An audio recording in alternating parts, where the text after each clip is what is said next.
மகா பெரியவா சரணம். காமகோட்டி ஒரிஜினல்ஸ் அதன் சார்பாக குரியகோஸ் ரங்காவின் அன்பான சிரம் தாழ்ந்த வணக்கங்கள். இன்றைக்கி நம்ம எடுக்க போகிற டாபிக் பேச போகிற டாபிக் பெரியவாளின் சிற்ப சாஸ்திர ஞானம்.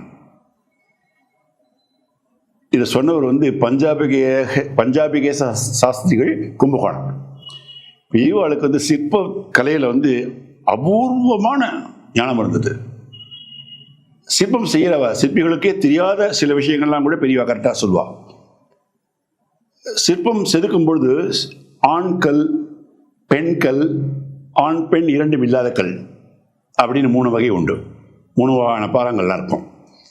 சில சிற்பங்கள் ஆண் கல்லில் செய்வா, சில சிற்பங்கள் பெண் கல்லில் செதுக்குவா, சில சிற்பங்கள் ஆண் பெண் இல்லை இரண்டும் இல்லாத அந்த இதில் செதுக்குவா சில சிலைகளை. அப்படி இருக்கும்போது ஒரு சிற்பி ஒரு தடவை ஒரு சிலை செய்யறதுக்காக ஒரு பெரிய பாறாங்கல்லை கொண்டு தான். இன்னொரு விஷயம்னா, சில கற்களில் தேரை இருக்கும். தேரை இருக்கிற கல்லில் சிலையெல்லாம் செய்ய மாட்டான்.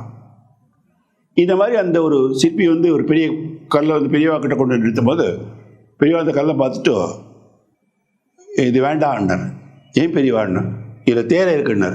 பார்த்தோன்னு, இல்லை பெரியவா நான் பார்த்து தான் ஒன்று இதில் நிச்சயமாக தேரை இல்லைன்னு. பெரிய ஆர்கியூமெண்ட் பெரியவாளை பாடுக்கும்.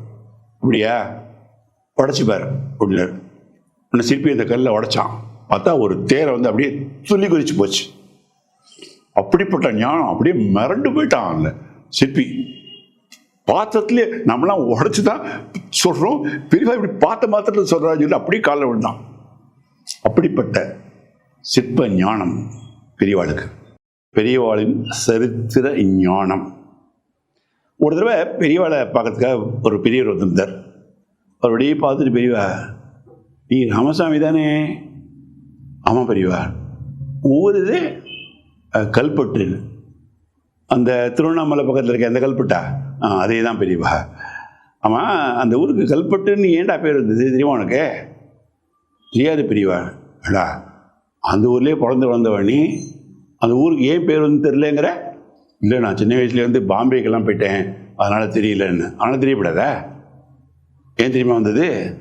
அந்த காலத்தில் பல்லவ ராஜாக்கள்லாம் இருந்தபோது யானைகளை கட்டுறதுக்காக அந்த ஊர்லேருந்து தான் கல் எடுத்துன்னு போகலாம். அதனால தான் கல்பட்டுன்னு பேர் இருந்துதான்.